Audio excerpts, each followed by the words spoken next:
Pessoal, eu estou iniciando a live agora, tá bom?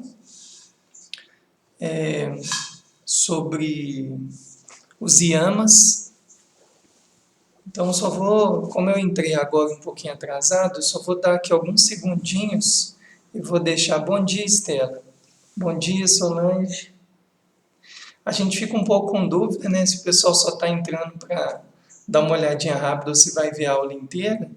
Mas, enfim, eu já estou iniciando agora, tá? Essa aula. Eu recomendo muito, pessoal, que vocês assistam as lives, a live de ontem, né? Eu estou fazendo de novo só para dar esse recado. Eu estou fazendo as lives de segunda a quinta, né? Segunda e quarta é das 17 às 18h30. Na terça é de 8 às 9h30 da manhã. E na quinta vai ser essa semana e provavelmente nas outras de 7 às 8h30 da manhã. Ontem, só para enquanto o pessoal vai chegando, né, os alunos também, ontem eu fiz uma introdução, né, eu mandei, eu não sei se vocês receberam também, comecei um trabalho ontem que vai basear todos os yamas e os niyamas. Né? Vão ser um total mais ou menos de 11, 12, 13 lives. Né? Isso vai durar um pouquinho, umas 2, 3 semanas, mais ou menos uns 21 dias, onde eu vou aprofundar sobre todos os pontos dos yamas e dos niyamas, né? Que são 10. Né? São 5 yamas, 5 niyamas. Para quem não conhece os yamas são as condutas éticas dos yogis. E por ser valores éticos, eles dialogam muito com a nossa realidade, né? Com a nossa vida no cotidiano. Por isso é um assunto tão importante a ser tocado. E não só ser tocado, como sempre ser lembrado, né? Como eu falei na live de ontem. E os niyamas são as auto-observâncias, né? Ou o autoestudo, onde o yogi ele sempre está se auto-investigando, né? Ele sempre está olhando para as suas questões em relação a como que esse se relaciona com o próprio mundo. Porém, na live de ontem, eu fiz uma coisa que foi bem importante para iniciar. Então, vamos colocar assim, hoje é uma live onde eu vou falar de uma maneira geral sobre todos os yamas, e depois nas outras lives eu vou falar sobre cada yama especificamente, depois mesma coisa, todos os niyamas, cada niyama especificamente. Ontem eu trouxe uma visão do amadurecimento espiritual à luz da Kriya Yoga de Babaji, né? E nessa visão, só de uma maneira resumida, assim, se vocês não assistiram, mas eu realmente recomendo muito. E a live, como ela foi gravada ontem às 17, ela vai ficar no ar mais ou menos até esse horário, porque é 24 horas, né? Então, se puder, assistam. Ontem eu estava mostrando uma questão que é um pouquinho diferente do que muitos praticantes fazem, né, na sua caminhada espiritual. O muito comum aqui, inclusive essa foi a minha realidade, é muitos de nós primeiro ter acesso a conhecimento, né?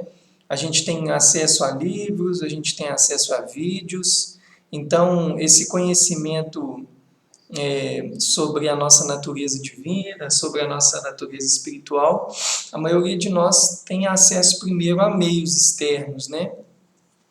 E depois é que vai amadurecendo, né? Um processo de começar a olhar para si próprio em relação àquilo. Embora muitos também chegam a procurar esses conhecimentos porque de alguma forma estão conflitando, né? Estão tendo questões internas que faz de alguma forma também acordar algo ali dentro que faz a busca também. Esse é um ponto que também acontece muito no nosso processo.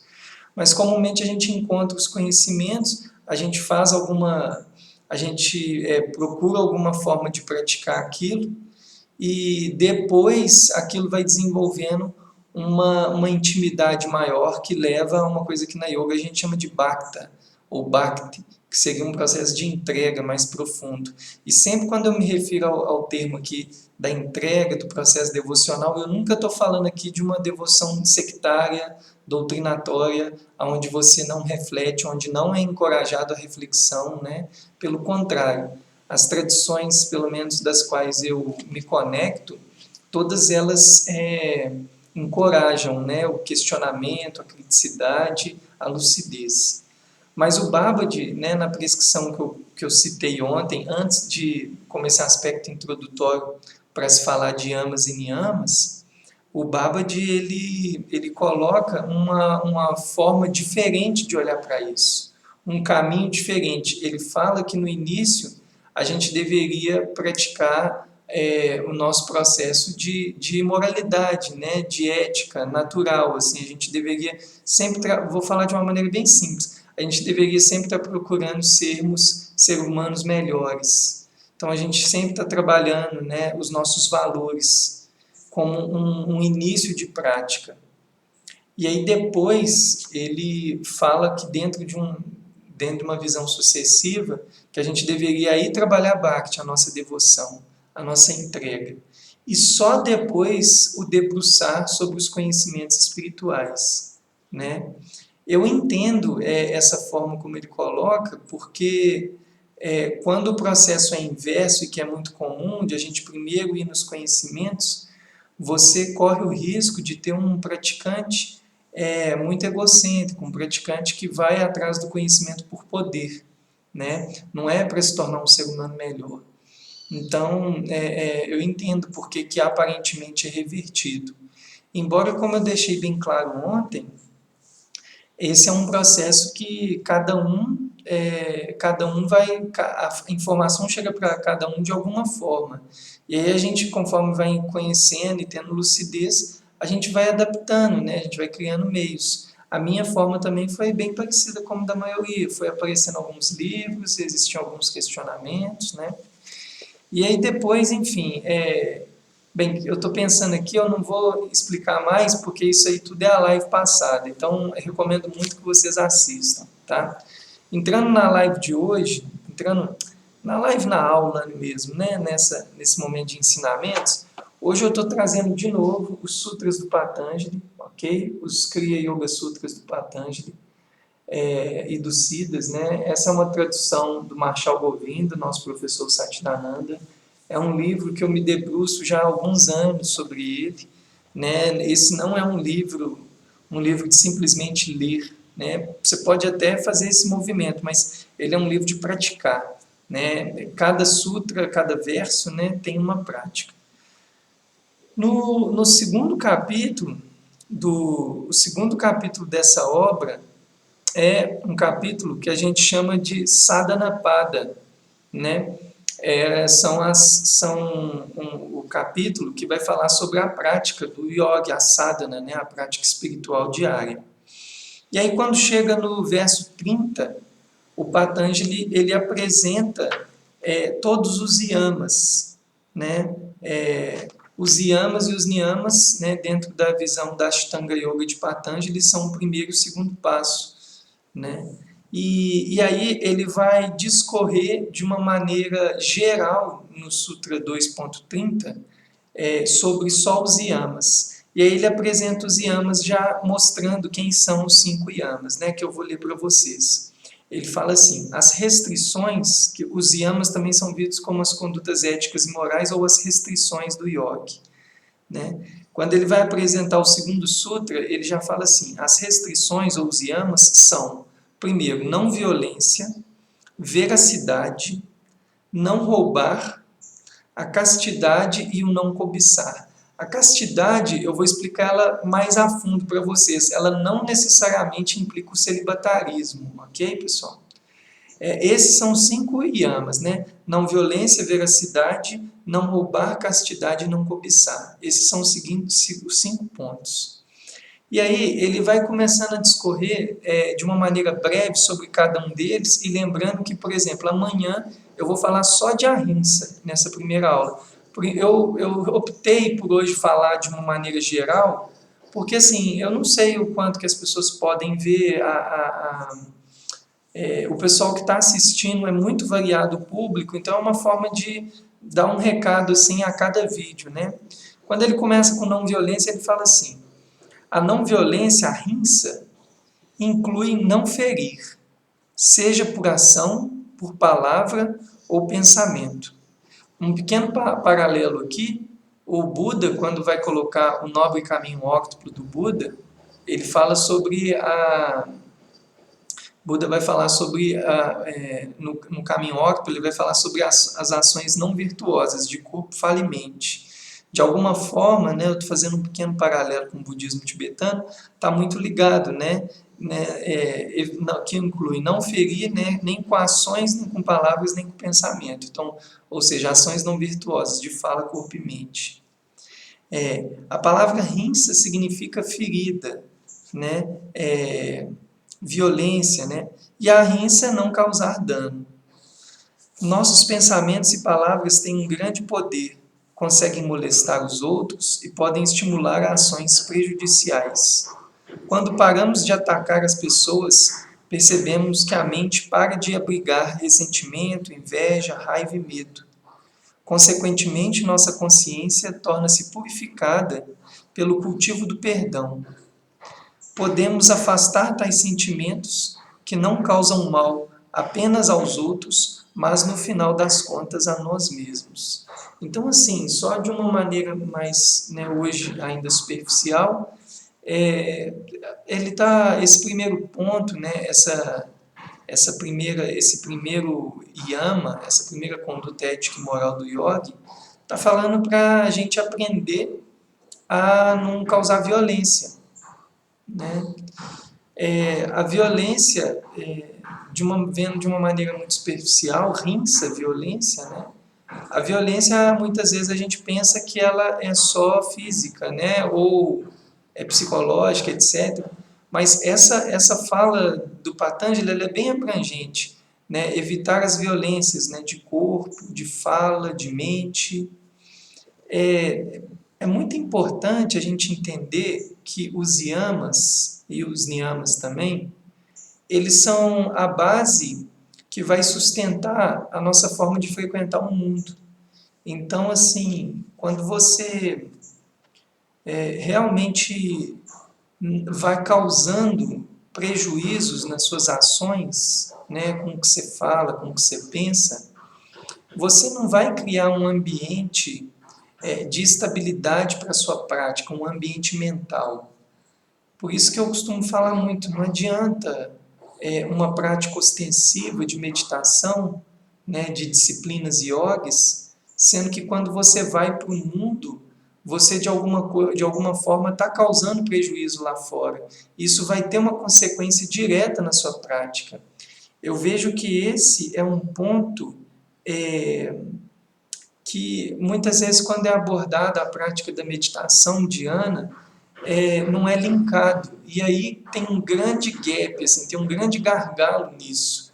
Porque se você não entender que as muitas formas como você se relaciona, desde o que você fala, do que você pensa, como você age, em todas as possibilidades de convívio, que essas informações, essas conflitividades, isso está interferindo diretamente no seu psiquismo, na sua mente, e que isso vai dialogar totalmente com a sua prática meditativa, se você não entender isso, a sua prática é como se ela o tempo inteiro você estivesse levando sujeira para ela. E a sujeira é sua mente que nunca estabiliza, né? Então, quando a gente começa a refletir, e esse vai ser meu exercício de ir com calma, né, nesse assunto, de reiterar muitas vezes o assunto dos yamas e niyamas, né, nas próximas aulas aqui, quando a gente não entende, né, que o não olhar para essa relação é que prejudica a nossa sadhana, a nossa prática espiritual, a gente fica ainda com uma prática muito seccionada, né? É como se realmente o momento que eu vou fazer minhas práticas espirituais fosse um momento separado da vida. Quando o praticante ele ainda tem essa ideia mental que as coisas estão separadas, que uma coisa está completamente separada da outra, essa pessoa não vai entender a raiz dos próprios conflitos que impedem com que ela realmente consiga progredir na sua prática espiritual, e na sua prática meditativa, etc. Esse é um ponto, assim, né? Por isso que praticar a rinsa, a não violência, ela vai tendo implicações muito amplas, né? Ela vai tendo, amanhã eu aprofundo sobre isso, mas ela vai tendo implicações sociais, né? Governamentais, relacionais, culturais, enfim. Esse é o primeiro ponto, ok? O segundo yama é a veracidade, satya, né? Ou também verdade. Aqui o professor Satyananda comenta assim sobre a veracidade. Ele fala assim: satya, veracidade, implica não só a evitar mentir, mas também evitar exagero, engano, fingimento, hipocrisia, até mesmo cinismo, né? Embora não esteja colocado aqui, e dizer a verdade ao espalhar uma notícia. Caso contrário, estamos enganando a nós mesmos, adiando a efetivação de nosso real karma, da nossa real ação, e criando ou reforçando novas consequências kármicas. Deixando de lado tudo o que é ficcional, imaginário ou irreal, seja na mente, na fala ou na ação, é possível descobrir rapidamente o que é verdade. Falar somente o que é verdadeiro é extremamente revelador. Muito do que se fala é completamente desnecessário, trivial ou irreal. Cultivar o silêncio ou falar somente aquilo que edifica, após refletir, traz muita luz para os nossos relacionamentos e mentes, né? Satya, eu queria colocar um ponto sobre essa questão de falar a verdade. Quando a gente fala do aspecto de falar a verdade, eu não estou aqui, não está implícito que você está falando a verdade sobre os fatos, né? É a verdade no sentido do que você dá conta, do que você contempla. É essa sinceridade, essa honestidade na sua forma de se expressar, né, perante as coisas. Existem pontos aqui que são bem interessantes de a gente refletir, por exemplo, os exageros, né? Porque que muitas vezes quando a gente vai passar uma informação ou falar uma informação, a gente exagera. Muitos de nós não entendem o exagero como verdade, como uma não verdade, né?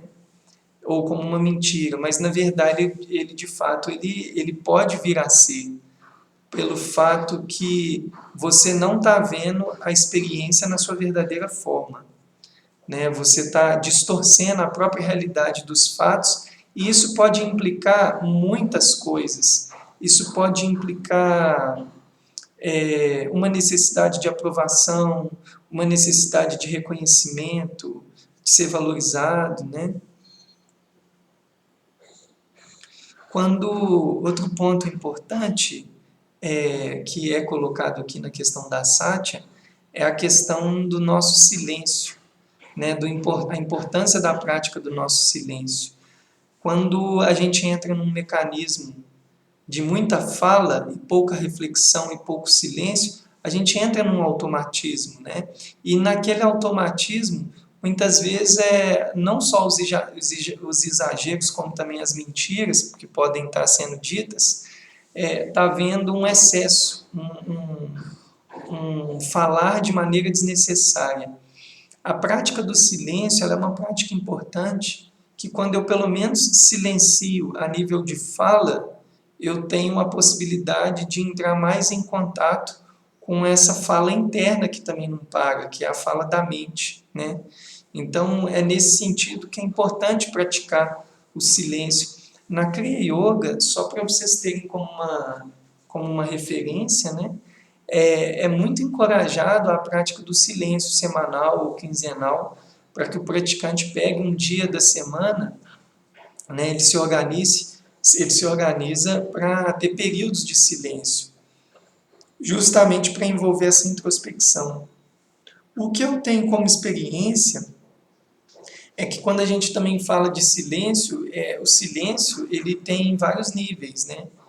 Existe esse silêncio da fala, né, como é proposta aqui no Yama de Satya, da verdade, de a gente evitar os excessos, mas o importante também é entender esse silêncio interno que muitas vezes nunca existe, né? Essa mente que o tempo inteiro está operacionalizando, está o tempo inteiro falando, ela nunca para de pensar, né? Então esse é um ponto que eu também vejo central aqui em Satya. Então, bem, esse é o segundo Yama, tá? E aí depois a gente entra no terceiro Yama, que é o não roubar, asteya, né? E aí o Satchidananda comenta: asteya inclui não tomar para si o que não lhe pertence. Roubar engolfa a nossa consciência nas trevas em que não conseguimos ver em que não conseguimos ver a nossa unidade essencial. Fecha o nosso coração, fortalece tendências egoístas e nos leva para longe do caminho da realização do self. Roubar é uma manifestação de medo e fraqueza em face ao desejo. Ao cedermos ao desejo, renunciamos o nosso poder de autocontrole e reforçamos o domínio que as forças negativas podem ter sobre nós.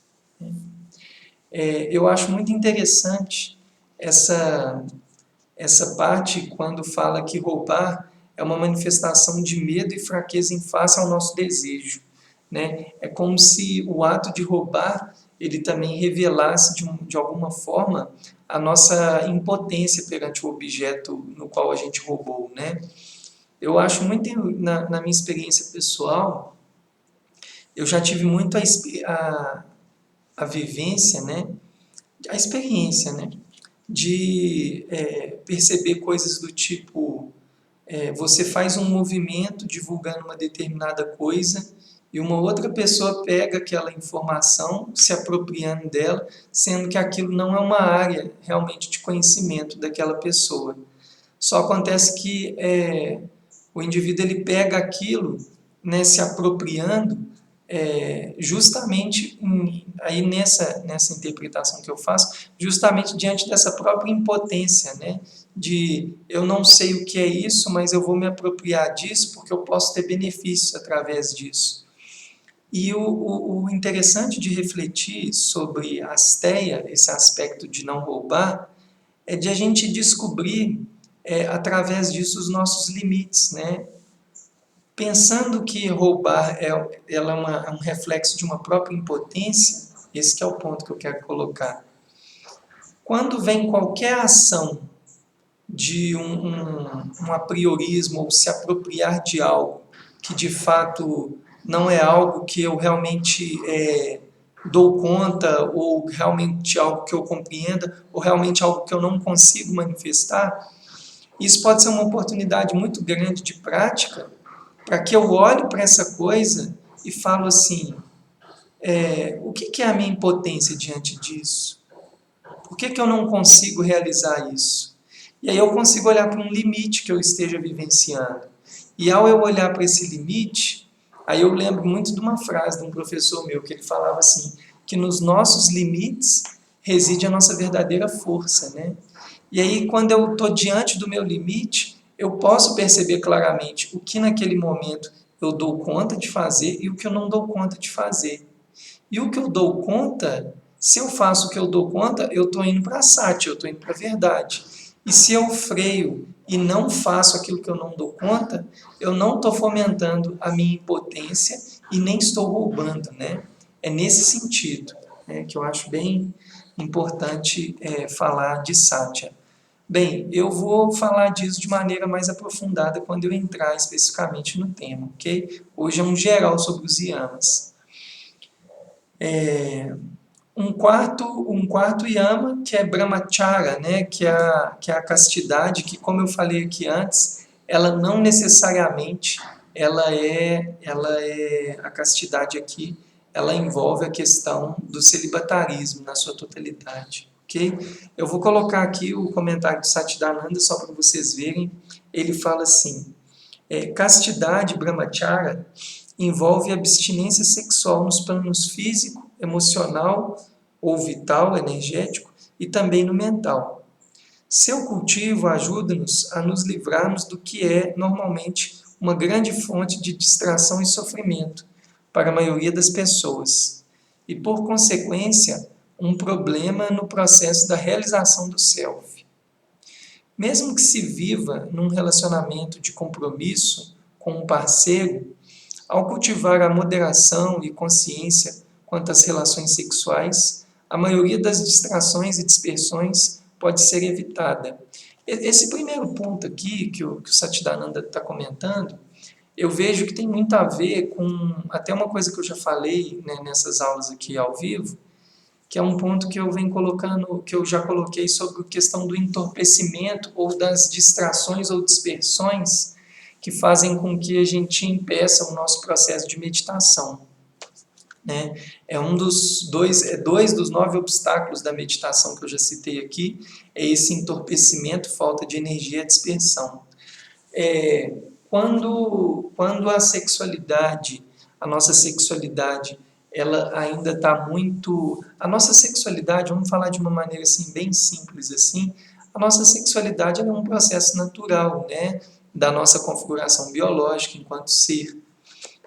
Não é essa questão que está sendo questionada no Brahmacharya, nessa castidade do yoga, não é a não sexualidade. A questão é o que eu faço com essa energia, né? Como que eu conduzo esse processo. Então, por exemplo, colocando aqui nessa primeira parte que o Satchidananda comenta sobre essa nossa perda de energia, eu fico pensando muito no aspecto mental, né? Quando o indivíduo ele não entende as suas carências, ele não entende as suas necessidades, e aquilo baseado nessa carência, nesse núcleo que está ali como um pano de fundo inconsciente, o indivíduo vai encorajando a vários processos de desejo e apego e autoindulgências, que vai fazendo com que a mente dele vai ficando muito serva, né, escrava dessas necessidades. E isso vai fazendo com que o indivíduo realmente ele vá se dispersando e perdendo essa energia. Esse primeiro ponto eu vejo que está muito ligado a isso.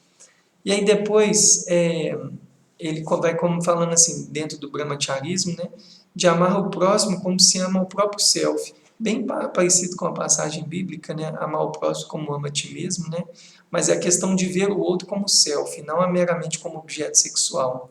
Tem uma questão quando vai falar do brahmacharismo, que vai falar isso mesmo, né? Que o brahmacharya ver as pessoas como seres espirituais e não como objetos sexuais. Até mesmo, né, quando você está numa configuração de um relacionamento afetivo, por mais que você ali com o seu companheiro, com a sua companheira, você tenha experiência sexual, não necessariamente o olhar para esse indivíduo ele é um olhar meramente sexual. Você pode mesmo, no âmbito do viver a sexualidade com o outro, ver essa pessoa como um ser espiritual e não como um objeto sexual. Né? Isso é diferente. E ver o ser como um ser espiritual, mesmo que ele seja seu companheiro, isso não anula que não vai existir a experiência sexual. Por isso que esse item, né, do brahmacharya, né, da castidade na visão do yoga, dos yamas, das condutas éticas do yoga, ela não é excludente em relação à experiência sexual. Agora a questão como que eu faço, como que é essa minha experiência? De que lugar que eu me relaciono sexualmente com o outro? É de um lugar de carência? O lugar de carência ele vai nutrir muito desejo e apego, obviamente, né? E o lugar de carência ele é um lugar que leva à objetificação. Agora, se é um lugar de lucidez, ele é um lugar que ele já nasce nele sentimentos mais elevados, né? Existe cumplicidade, existe um verdadeiro amor, existe afeto, não existe só a questão da objetificação do outro, né? Aí ele continua falando. Quando um voto é observado incorretamente, existe o perigo de repressão e, dessa forma, perigosos efeitos psicológicos. Ele está querendo falar aqui, aí no caso, né, aí é um caso de um praticante que vai para a prática da castidade, aí do celibatarismo de verdade, porque tem essa conduta no brahmacharismo, é que quando isso não é feito com lucidez, né, ou seja, quando não tem consciência do que está se fazendo, o indivíduo ele incorre numa grande armadilha de estar se reprimindo. Então, eu vou falar uma coisa muito que o Yogananda fala, assim, eu acho que tem muito a ver isso, assim. O Yogananda tem um livro, eu recomendo, é um livro um pouco chatinho de achar, mas na internet vocês conseguem comprar. É um livro que chama Casamento Espiritual. E ele vai falar, né, sobre as formas, né, de amadurecer espiritualmente. E tem duas coisas muito claras, né, nas tradições yogis antigas, que existem duas maneiras claras. Existe o caminho clássico, né, do celibatarismo, que é um praticante renunciante, é um praticante que ele faz esses votos, né, e ele não procura um companheiro, o movimento dessa pessoa é fazer essa conexão dele com o próprio self, existe isso. Mas existe também uma caminhada espiritual que é do matrimônio espiritual, né? Onde dois seres eles se juntam para fazer também a sua prática. Não existe essa questão de qual prática é melhor. A questão é o indivíduo estar legal, o Rezende, Gustavo. Se quiser fazer perguntas, eu esqueci de avisar isso, viu, pessoal? Se quiser, aqui nas lives eu nunca sei quantos que estão ao vivo, às vezes marca só 2, mas às vezes a internet é lenta e às vezes tem mais gente ao vivo, né? Ou até menos, né? Se vocês quiserem fazer perguntas aqui, eu vou respondendo, tá bom? Existe uma questão que tem que ficar clara, que não tem essa qual que é o melhor caminho. É tipo assim, qual blusa que te serve, entendeu? Qual que é mais adequada para você. Então, assim, as duas formas de prática ou de sadhana são desafiadoras. A pessoa também que vai para um celibatarismo, ela pode estar tendo muitos conflitos, pode estar nascendo necessidades, né? Pode estar, enfim, ela tem também obstáculos. E quando duas pessoas resolvem também ficarem juntas, é um processo também de diluição do ego, porque você está lidando com o outro é uma outra mente operando, o outro. Num ponto de vista mais profundo, a gente, né, dentro das visões das tradições, é como se todo mundo fosse uma centelha só.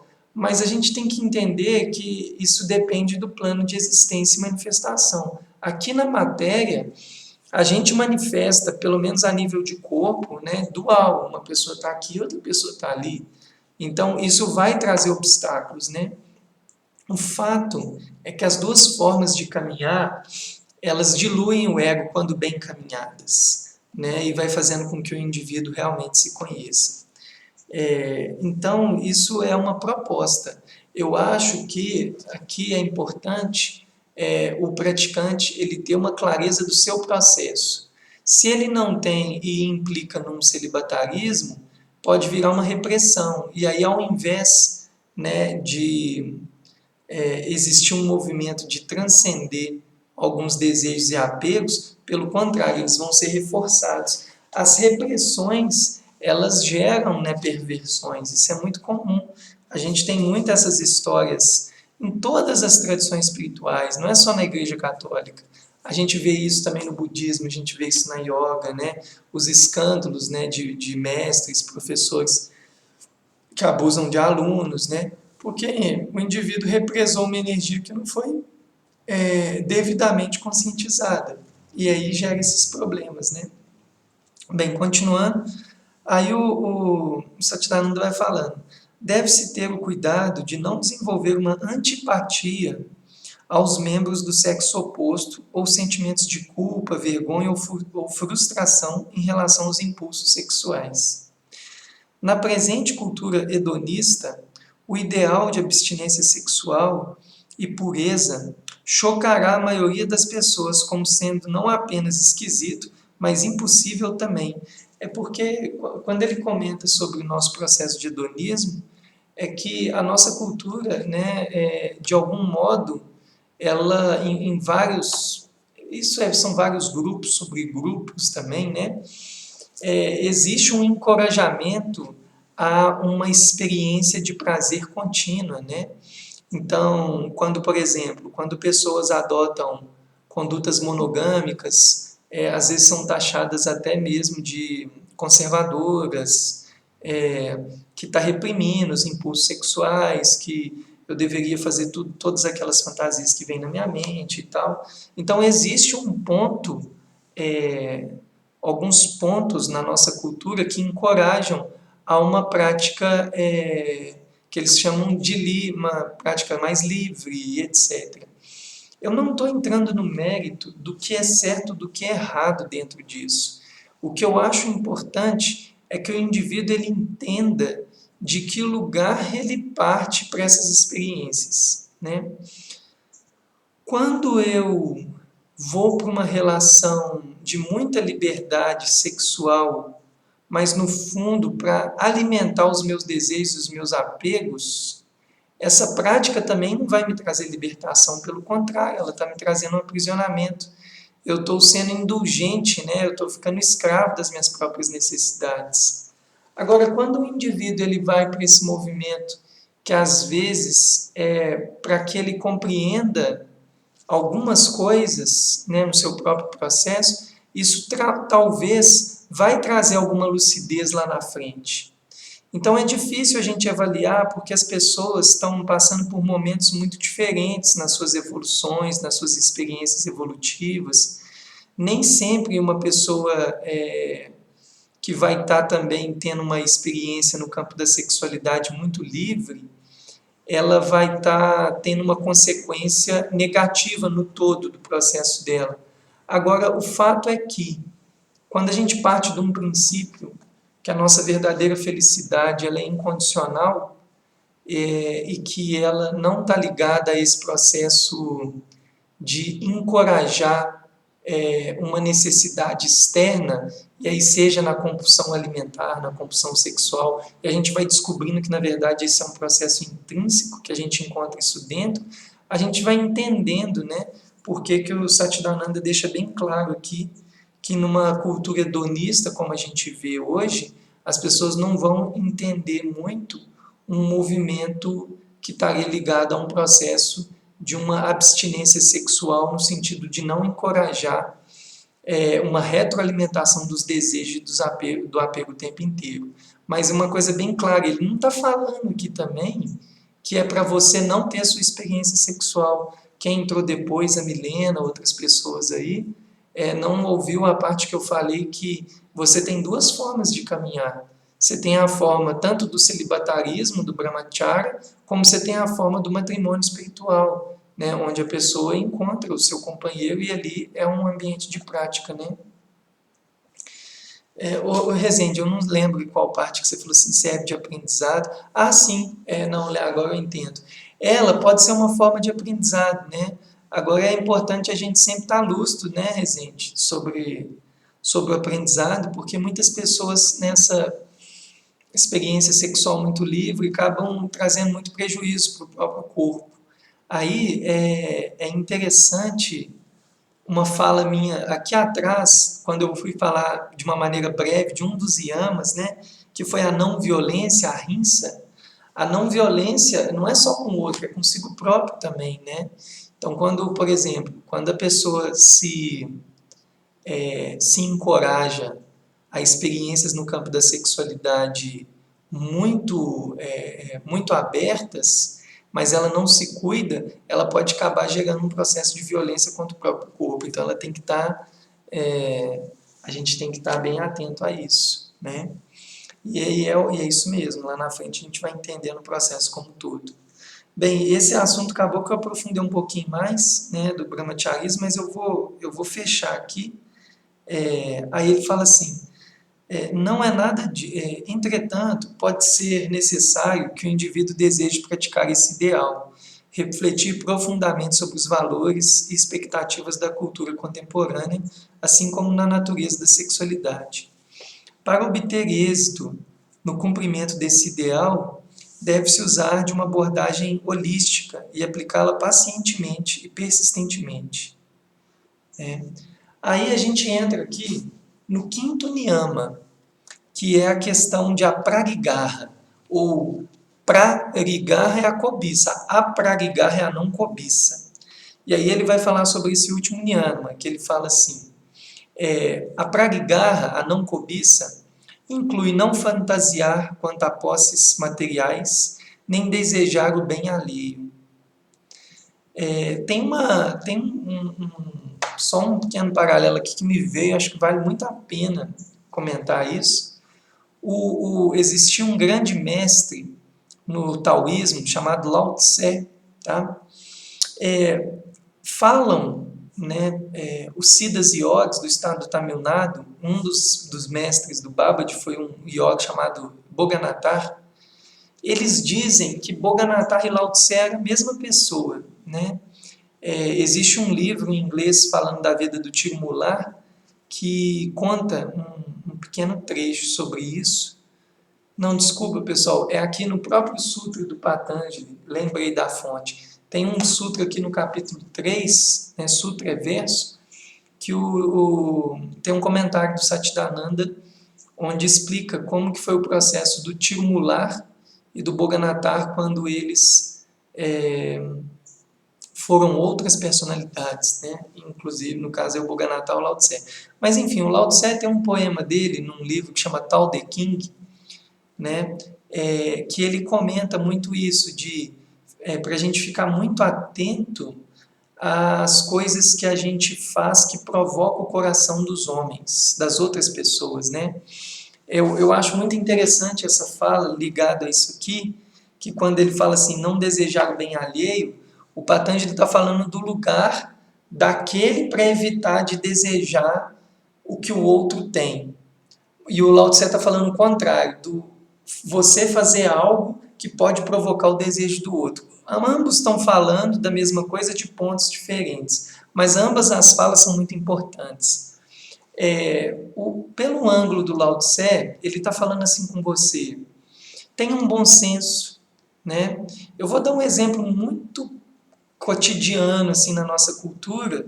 Quem acompanha vários vídeos aqui que eu comento e tal, quando eu às vezes vou falar de devoção, de Bhakti, eu faço sempre um comentário assim para que as pessoas acordem um pouco sobre esse tema, que eu falo assim, na nossa cultura, as pessoas são bem aversivas com qualquer prática devocional, né?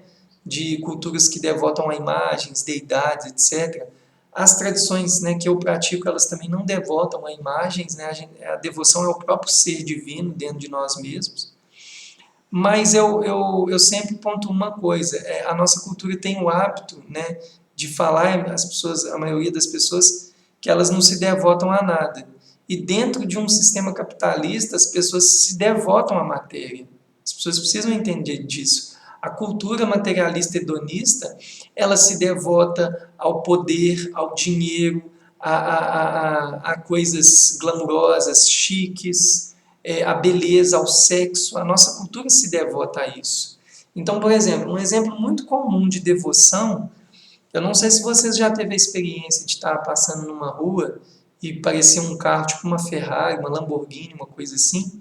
Parece que viu uma novena, assim, na hora que esses carros aparecem. O pessoal até afasta e todo mundo começa a ver, tirar foto, etc. Isso reflete muito por qual motivo essa mudança de comportamento. O que tem de tão diferente ali ao ponto de suscetibilizar esse tipo de conduta, né? Então, nesse sentido, voltando, o Lao Tse, ele vai falar o seguinte, imagina essa configuração, você passa de Ferrari num país cheio de desigualdade social. O que isso provoca de reflexões nas pessoas à volta? Né? Desde raiva, desde repúdio, desde desejos, né? Aquilo tudo, isso também é devoção, né, Rezende? Aquilo tudo, aquilo tudo vai provocar muitas coisas no processo. Então o Lao Tse sempre fala, fique atento, né, com o que você faz, aquilo que você provoca. É claro, né, pessoal, que qualquer ação ela é passível de provocar sentimentos positivos e negativos, que a gente não está no controle disso sobre o outro. O que a gente tem que olhar e controlar é sobre nós mesmos, né? Controlar no sentido de se observar, de se vigiar. E aí aqui tem mais a ver com a fala do Patanjali, que é ficar atento como que você está olhando, né, para as coisas alheias, como que você está se nutrindo disso. né?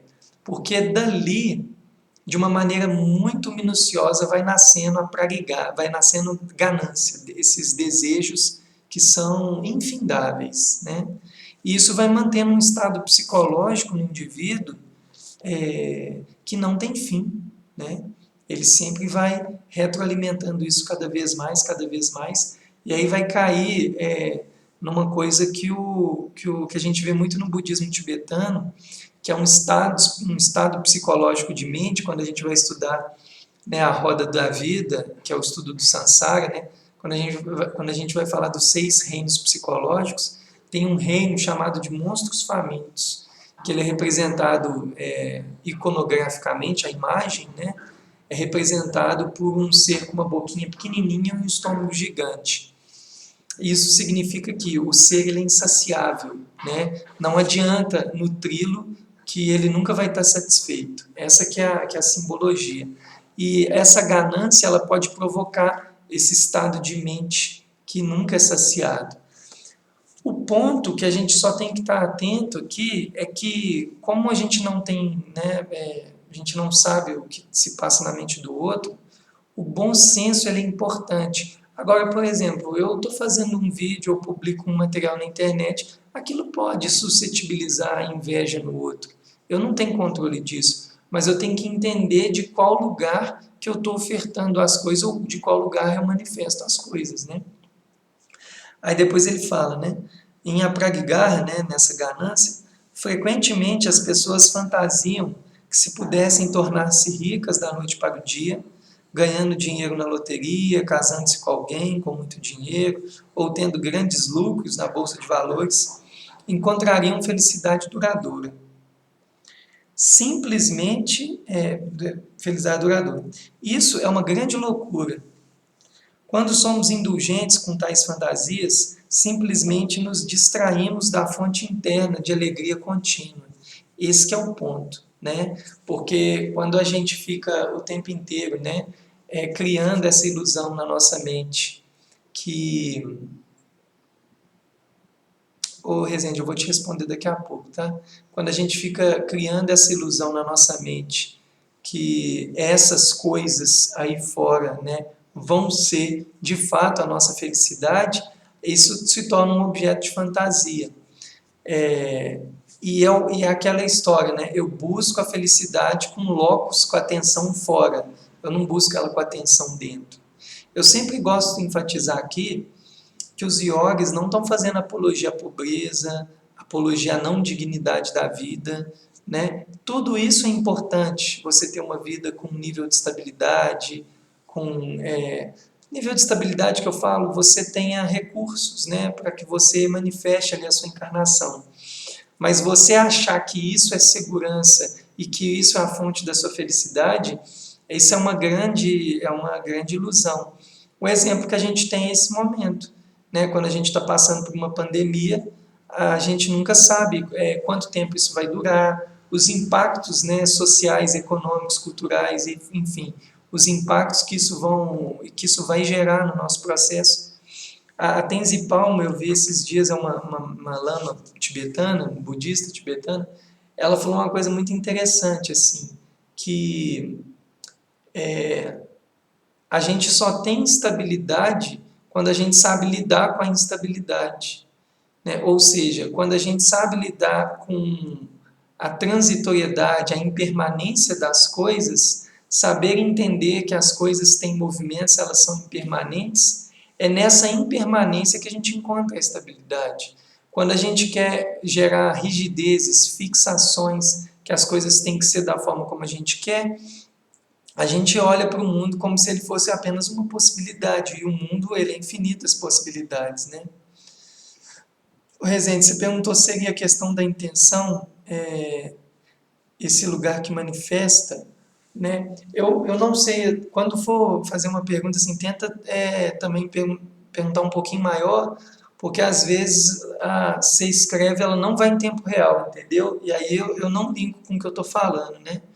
Mas eu entendo que se foi lá no ponto de não gerar o desejo no outro, né? O exemplo que eu dei do Lao Tse e do Patanjali tem a ver com isso, né? É a intenção, ou também que eu gosto muito de usar, a motivação, né? A gente entender muito a nossa motivação. Por exemplo, você vai comprar uma coisa que provoca, né, o desejo no outro, sei lá, você pode comprar um carro e seu vizinho ficar com inveja. Mas qual foi a sua motivação em comprar esse carro? Se você está lúcido que aquilo ali é só um veículo, um meio de transporte, você comprou aquilo com. Ah, beleza. Você comprou aquilo com lucidez, né, de entendendo o seu contexto, por que, que você comprou, o motivo de ter comprado aquele modelo, de acordo com a sua realidade, etc. Se você fez isso com muita lucidez, com uma intenção, né, com discernimento, é isso aí, cara, não tem erro não, né, porque você está agindo por lucidez. Né? Agora, se você faz isso agindo, né, por provocar, mostrar que é superior, etc., você está agindo de um outro lugar, né? E esse lugar vai trazer mais cedo ou mais tarde sofrimento para você e para os outros. É nesse sentido, né?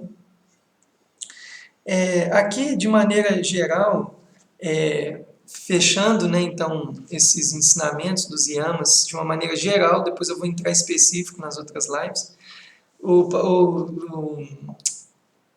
Satchidananda comenta assim: as restrições yamas regulam e harmonizam a vida social do praticante, do yogi ou de quem for, né, de quem vê esses como valores também, e criam a fundação para a nossa prática. Eles podem ser difíceis de seguir no começo, requerem esforço consciente e exercício da vontade. Porém, conforme nos desenvolvemos, seu cumprimento torna-se não apenas habitual, mas virtualmente natural em função da nossa realização do self. O que o Satchidananda, eu gosto muito dessa parte, né, quando a gente entende que os yamas, as restrições ou condutas éticas do yogi, quando ela harmoniza, né, conduz a vida, ela harmoniza a conduta da vida social do yogi e diz ela como uma base. Eu vou contar essa analogia só para vocês entenderem como eu vejo os yamas e os niyamas, que depois eu também vou falar em outro momento. Eu imagino uma coisa assim, ó, quando eu falei aquilo para vocês assim, pessoal, não adianta ficar só na prática de meditação se você não leva a sua meditação para o mundo. Não adianta ficar lendo um monte de livro, com um monte de ensinamento, se você não pega o ensinamento e reflete sobre ele. Não adianta ficar lendo compulsoriamente. E não adianta também só refletir sobre ele se você não coloca isso na prática no dia a dia. Esse é o ponto. Eu tenho uma analogia que eu gosto que é assim, ó.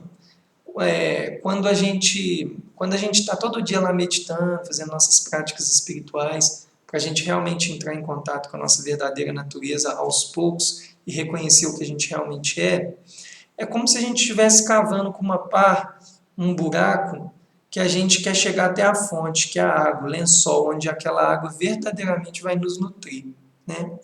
Só acontece que aquele buraquinho que você está fazendo todo dia, né, que você está ali todo dia cavando buraco, cavando buraco, cavando buraco, essa terra que você está tirando, você está colocando ela do lado de fora e lá está virando um montante. Essa terra, esse barro, ele representa os seus conflitos, né? Só acontece que você não vai cavar o dia inteiro, uma hora você vai ter que parar para descansar. E aí, quando você vai embora e deixa lá o buraco aberto ao tanto que você fez e o monte de terra que você tirou, vamos fazer uma analogia que cavar o buraco era a prática de meditação ou os estudos, né, das sabedorias. Só acontece que você, ao sair do buraco, você está indo para o mundo, né? Aí é o dia a dia. Aí você no dia a dia continua conflitando com todo mundo, brigando com todo mundo, não tentando melhorar suas ações. Aí o que acontece? Os seus vizinhos, o pessoal vai te boicotar. Aí eles vão e jogam a terra de novo lá. E aí quando você vai começar a prática no outro dia, é como se, aí você está indo meditar, cavar para chegar na água, é como se parte da sujeira está lá de novo, né? Aí fazendo um paralelo, você vai vendo na sua prática que você não vai conseguindo limpar a sua mente de verdade. as mesmas preocupações, os mesmos conflitos, os mesmos desejos, os mesmos apegos, tudo está lá de novo, né? Então, nessa hora, por que que eu vejo que os yamas, o que que eu quero dizer? Que além de praticar na prática, tem que praticar no mundo, né? E aí, nesse sentido, os yamas e os niyamas, eles, e os yamas aqui, por que que o Satchidananda comenta ele como uma base? Porque ele vai, de alguma forma, mantendo você consciente da sua vida social, né? Ele vai, de alguma forma, ali, fazendo com que você fique atento, né, aos pontos onde você pode estar trazendo prejuízo, onde você pode estar trazendo conflitos. E quanto mais você vai harmonizando a sua forma de agir no mundo, isso vai refletir totalmente na hora da sua prática. Aí, quando você vai fazer a prática, a mente está mais limpa, porque suas relações estão menos conflituosas. É a mesma coisa, o cara lá resolveu os conflitos em volta, o vizinho não vai boicotar ele mais. É nesse sentido. Isso é muito importante, né? Toda vez que eu termino aqui, né, a parte dos ensinamentos, eu depois entro então na prática, né, que agora nós vamos fazer a meditação. A live aqui, pessoal, ela fica mais ou menos 1 hora ligada. Daqui a pouco o Instagram ele me pede para encerrar a sessão e abrir outra. Eu vou dar o comando de qual é a prática meditativa aqui agora, né? Aí eu vou encerrar a sessão e vou abrir outra para a prática da meditação. E aí a gente finaliza hoje. O comando da prática vai ser o seguinte: é uma prática que o Satchidananda recomenda, que é assim: pratique, né, sem julgar a si mesmo e aos outros, calmamente observando as suas ações e sentimentos no relacionamentos com os outros e observe os resultados. Lembre-se das restrições, os yamas, né? Aí, só para quem chegou depois, o próprio Rezende, o próprio pessoal que viu, que foi entrando depois, os yamas são não violência, que é a ahimsa, veracidade, que é sati, a verdade, o não roubar, né? O brahmacharismo, a castidade, e o não cobiçar. Esses são 5 yamas.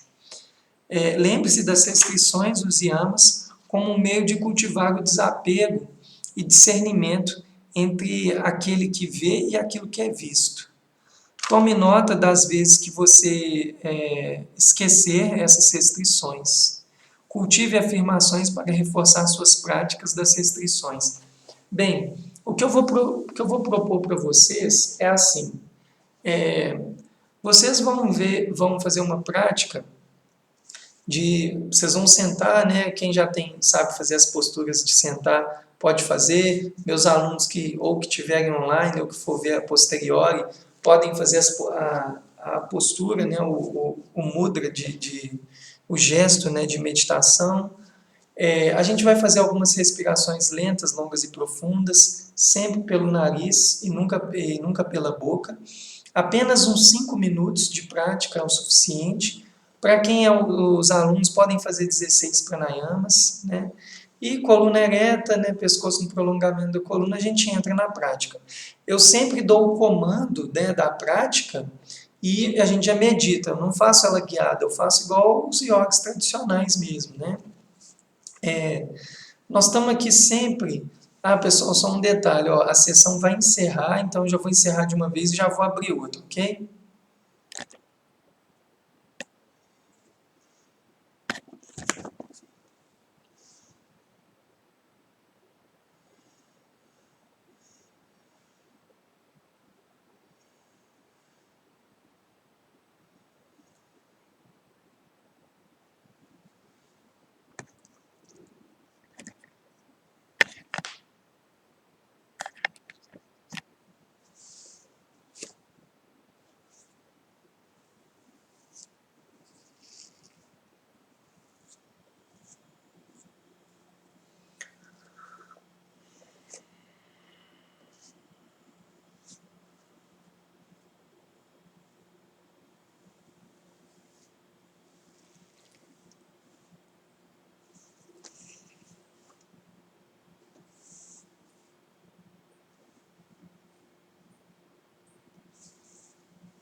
Pessoal, não sei se vocês já estão entrando online, porque eu tive que encerrar a sessão anterior para abrir essa, né?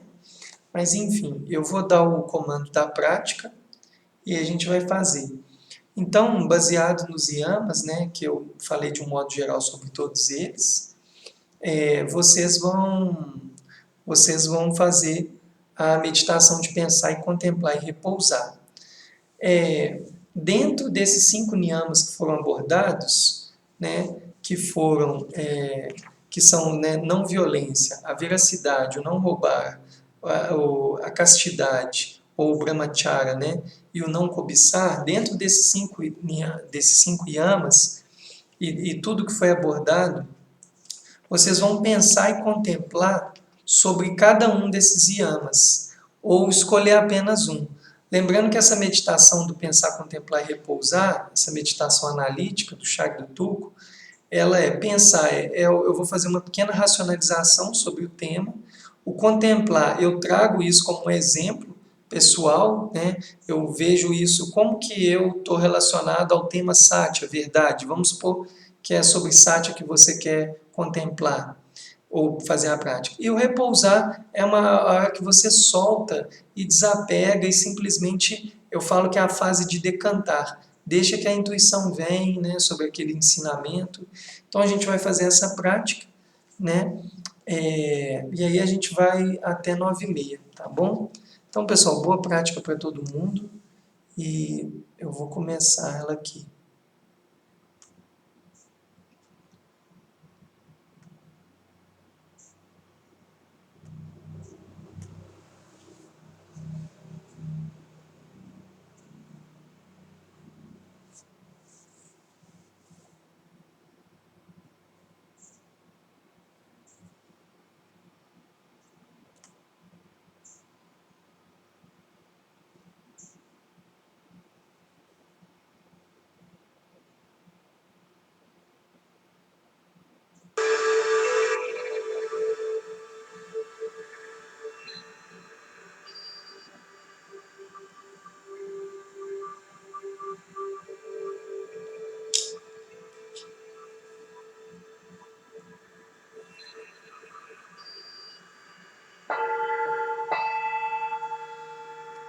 Om Kriya